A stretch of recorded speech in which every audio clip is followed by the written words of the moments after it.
Universe की सभी जीवात्माओं को मेरा प्रणाम। ईश्वरीय शक्ति के बारे में मैं बात करूंगी आज कि क्या कोई व्यक्ति ईश्वर हो सकता है। सदस्य तो हम हैं ही, लेकिन हम अभी उससे अनभिज्ञ हैं कि हम ईश्वर सदस्य हैं। हम ईश्वर का अंश हैं, शिवांश है, कृष्णा का अंश है, राम का अंश है, ऋषि मुनियों की संतानें हैं। लेकिन अभी हम उन सब चीज़ों से अनभिज्ञ हैं जो गुण हमारे भीतर समाहित हैं, उनके बारे में हम नहीं जानते। तो उन सबको जाना जा सकता है, और जब उन सबको जाना जा सकता है तो उन ईश्वरीय गुणों को जानने के बाद कोई व्यक्ति ईश्वर भी हो सकता है। क्योंकि ईश्वर कोई बाहरी चीज़ नहीं है, ईश्वर हमारे ही भीतर है। तो उसको जानना, जप तप और जानना, तीन चीज़ होती हैं।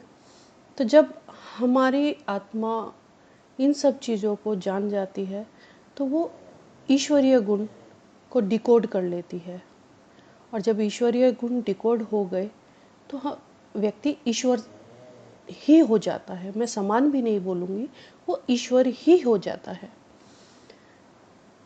हमने देखा है कि जो हमारे शिव हैं तो वो नीलवर्णी हैं, हमारे कृष्ण हैं वो नीलवर्णी हैं, हमारे राम जी हैं वो नीलवर्णी हैं। यानी कि हमने उन्हें एक नील आभा से इंडिकेट किया है कि वो नीलवर्ण हैं।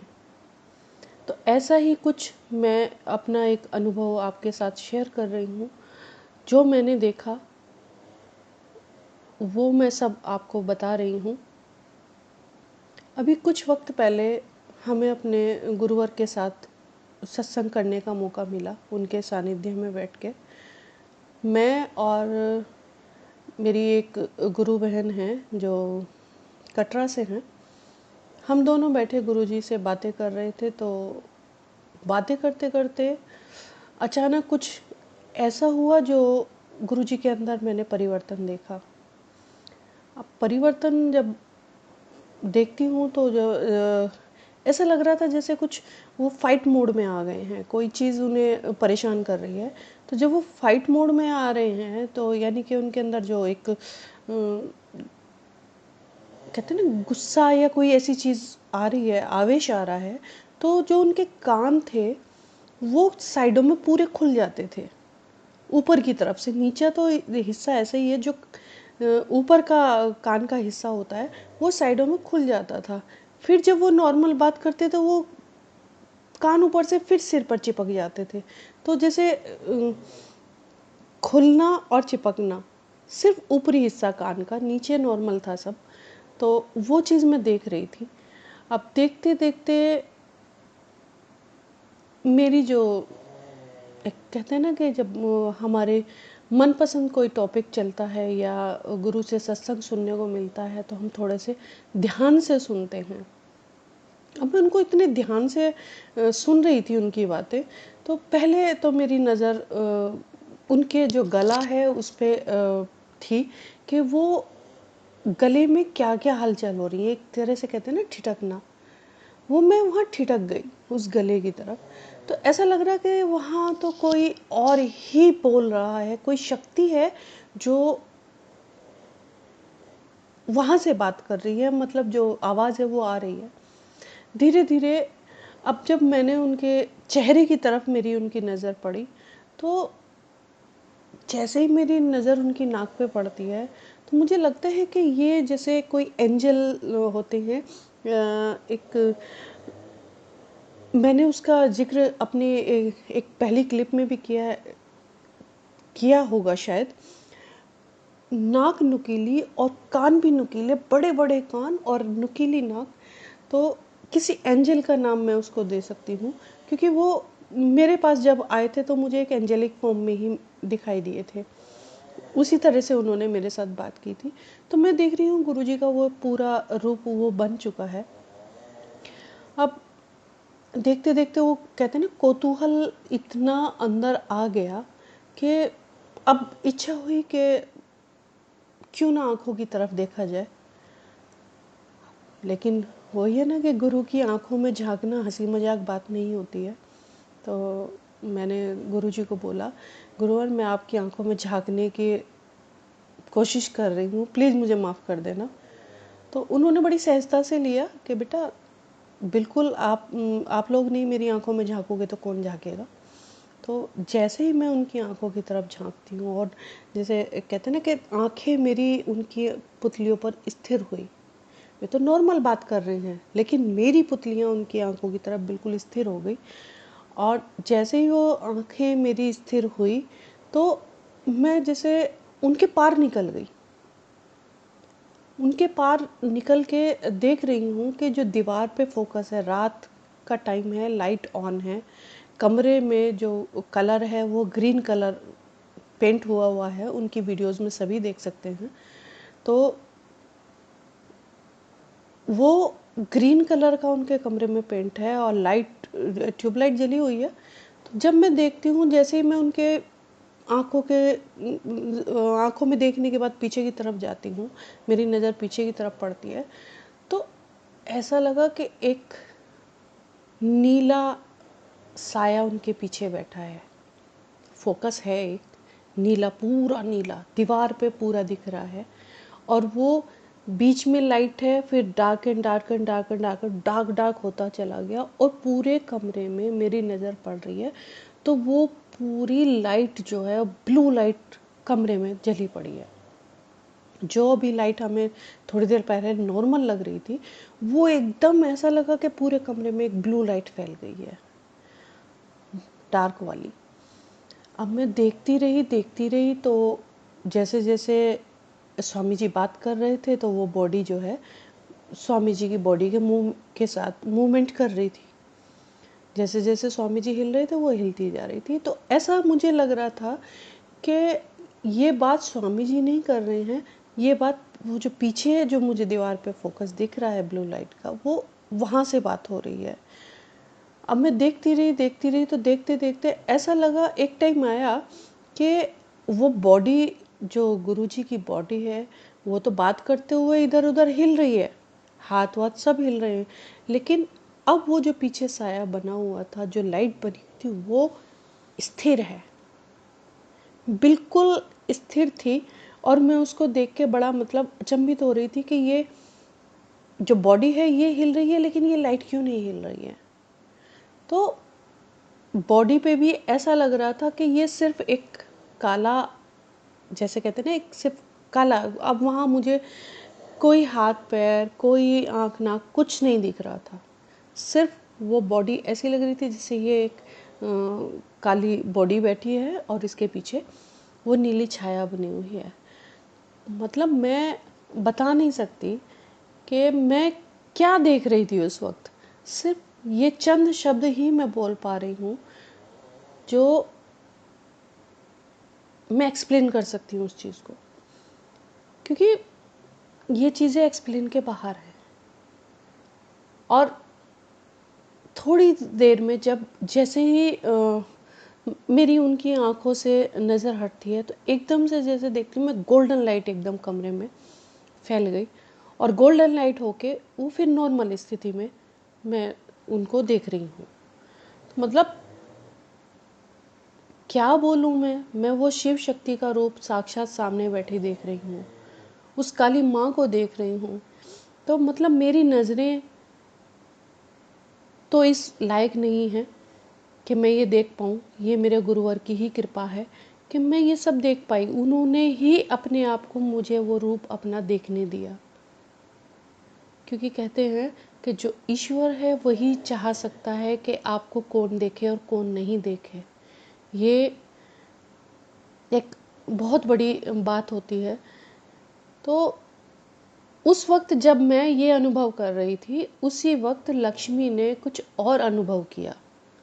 जो मेरे साथ जो मेरी गुरु बहन थी, उसने जो अनुभव किया, उसने पूरा देखा कि एक हनुमान जी का रूप है और हनुमान जी के कंधों पर कोई बैठा है। उसने बड़ा अच्छे ढंग से एक्सप्लेन किया है, लेकिन दूसरे के शब्द मैं कैसे बोल पाऊँ, उसके शब्द मैं नहीं बोल पाऊँगी, लेकिन उसका जो अनुभव था मेरे से बिल्कुल अलग था। ये भी एक कारण था कि हम दोनों की जो स्थिति है साधना की, उसके अकॉर्डिंग हम उस रूप का दर्शन कर पाए। क्योंकि कहते हैं ना कि मनोस्थिति क्या होती है आपकी, ये सब उस पर भी निर्भर करता है। तो आप किस आयाम पे है, इस पे भी निर्भर करता है। तो बहुत सारी चीज़ें ऐसी हैं कि बिल्कुल इन बातों से परे। देखने में मेरे गुरुवर बिल्कुल साधारण व्यक्ति हैं, लेकिन उस दिन जब मैं शुरू से इस चीज़ को नोटिस करती थी। जब वो मैं उनकी क्लिप देखना स्टार्ट किया, स्वामी त्यागीपुरी जी के नाम से उनका जो चैनल है, उस पे मैं क्लिप्स देखना स्टार्ट किया, तो उस वक्त भी मुझे यही लगता था कि मैं साक्षात शिव शक्ति के दर्शन कर रही हूँ फ़ोन पे ही। तो पहली बार जब सामना सामना बैठ के बात हुई, तो उस टाइम तो वो साक्षात अनुभव जो हुआ, तो वो उसका तो मैं बस इतना ही वर्णन कर पाऊंगी जितना मैं कर पा रही हूँ। उसके बाद एक चीज़ और मैंने महसूस की, जो कहते हैं एक सर्प होता है जिसका नाम रेटल होता है, रेटल स्नेक बोलते हैं। तो जो रेटल स्नेक होता है, उसकी जो पूंछ के पीछे एक झुंझुना टाइप बजता रहता है, जैसे बच्चों के झुनझुने होते हैं ना, उस तरह का वो बजता रहता है। तो जब गुरुवर बात कर रहे थे, तो वो साथ साथ उस आवाज़ को भी मैं फील कर रही थी। और उस दिन के बाद अब भी मैं जब भी बात करती हूँ उनसे, तो मुझे वो आवाज़ साथ साथ सुनाई देती है। वो शांत होते हैं तो वो आवाज़ भी शांत हो जाती है। तो एक वीडियो देखी थी मैंने कहीं कि हमारे जो साधना है या हमारे जो ऋषि मुनियों ने दिया है कि रेटल स्नेक का हमारे जो एक मंदिरों में और एक जो भी हमारे पूजनीय स्थान है, वहाँ एक प्राचीन मंदिरों में एक रेटल स्नेक का एक वो मिलता है वर्णन। तो वो वीडियो मैं देख रही थी। अब जब वो मैंने चीज़ सुनी और देखी, तो वो सारा मेरा एकदम से घूम गया कि ये वास्तव में ऐसा है जो भी उन्होंने वीडियो में बोला अपनी, जिनकी मैंने वीडियो सुनी थी। तो जो भी उन्होंने दिखाया बोला, तो वो उससे बिल्कुल हूबहू मैच गुरुवर की स्थिति हो रही थी। अब मैं इसको झुठला नहीं सकती। तो यहाँ ये अनुभव शेयर करने का मेरा एक ही मकसद है कि ये गुण जो हम सबके भीतर हैं, हम सब भी इस चीज़ को जान सकते हैं, लेकिन उसके लिए हमें बहुत, कहते हैं ना कि मेहनत करनी पड़ेगी, खुद को तपाना पड़ेगा, तब जाके इस स्थिति को पाया जा सकता है। क्योंकि तपने के बाद ही सोना निखर के आता है। तो वो जो आभा है, मैं उसकी तरफ फोकस कर रही हूँ कि ये जो नील वर्ण है, इसको पाना आसान भी नहीं है और मुश्किल भी नहीं है। सिर्फ हम एक, कहते हैं ना, निश्चलता से जब किसी चीज़ को करते हैं, तो ये चीज़ें मिल जाती हैं। हम वहाँ गए, बहुत लोग गुरुवर से मिलते हैं, पता नहीं कितने लोग मिलने आते हैं, सत्संग भी करते हैं। तो सब अपनी अपनी साधना के हिसाब से, मनोस्थिति के हिसाब से, अपने अपने साधना के आयामों के हिसाब से उनको देखते हैं। लेकिन हम जब गए, तो हम ना तो वहाँ कुछ देखने गए थे, ना हम उनसे मिलने गए थे। हम अपने आप को खोने गए थे और वास्तव में हम अपने आप को खोकर आए हैं। अब जो पाया है खोने के बाद, ये बिल्कुल एक अलग ही व्यक्तित्व में लेकर लौटी हूँ। तो मतलब मैं बता नहीं सकती कि मैं कैसा फ़ील करती हूँ उस दिन के बाद से।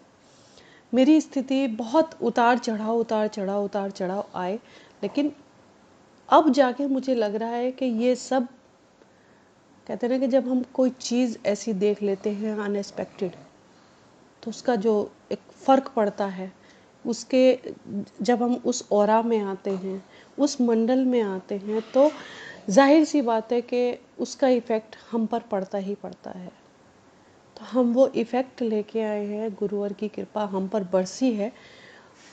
प्रभु सबको ये कृपा दे, सबको नसीब हो, जब भी जाएं गुरुवर से मिलने तो यही आस लेकर जाएं कि हम खुद उन्हीं में खो जाएं, उन्हीं में समाहित हो जाएं, क्योंकि हम तो बहुत छोटी सी चीज़ हैं। गुरु के सामने शिष्य बहुत छोटी चीज़ होता है। तो जब हम गुरु से मिलने जाते हैं तो शिष्य बस एक बच्चा बन के जाए। हम जो कहते हैं ना कि मुझे ये भी पता है, मुझे ये भी पता है, ये भी पता है, तो उस चीज़ को एक तरफ रख के ही जाना उचित होता है। हमें कुछ नहीं पता है, हम सिर्फ आपके चरणों में हैं, और अब आप जैसा चाहें इसे हमारे पात्र को भर दें। तो जब हम इतना कर देते हैं, इस तरह का समर्पण कर देते हैं, तो गुरु शक्ति वो ऑटोमेटिक आपके पात्र में बढ़नी शुरू हो जाती है। वो कहते हैं ना कि गुरु ना भी चाहे तो भी मिलना शुरू हो जाता है, क्योंकि गुरु वो बहता हुआ समंदर तो नहीं, मैं बोलूँगी समुंदर तो ठहरा हुआ है। गुरु से वहाँ से वो जो लहरें उठ के आती हैं, वो लहरें हमको टच करती हैं, और जब हमको वो टच करती हैं तो हम उस समुद्र के गुणों से भीग जाते हैं, ओत-प्रोत हो जाते हैं। तो जब समुद्र का पानी हमारे ऊपर लग ही गया, तो ज़ाहिर सी बात है कि हम समुद्र का एहसास कर पाएंगे कि समुद्र खारा है, मीठा है, कैसा है। तो बहुत सारी चीज़ें ऐसी हो जाती हैं कि जिसका एक सिस्टम ही अलग हो जाता है।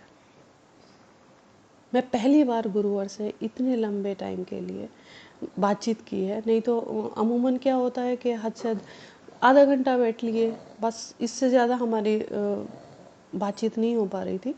लेकिन इस टाइम थोड़ा सा हमें पहली बार ऐसा मौका मिला था कि हम लंबे उनके साथ बैठे, और जब हम लंबे बैठे तो हमने वो सब देखा जिसके हम एक कल्पना मात्र कर सकते हैं बस। इसके अलावा हम कुछ जानते ही नहीं थे। तो कल्पना की या नहीं की ये मुझे नहीं पता, लेकिन जो मैंने देखा, जो मैं समझी हूँ, वो मेरी उस कल्पना से परे का अनुभव रहा। बहुत बहुत बहुत प्यारा अनुभव रहा। आप सब भी किसी ईश्वरीय व्यक्ति के व्यक्तित्व के संपर्क में आए तो एक अलग ही अनुभव लेके आओगे।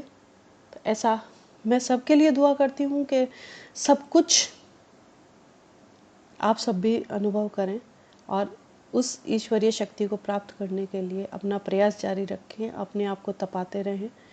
जब तक आप ईश्वर ना हो जाएं, तब तक अपनी साधना जारी रखें। आप सभी को मेरी बहुत बहुत शुभकामनाएं।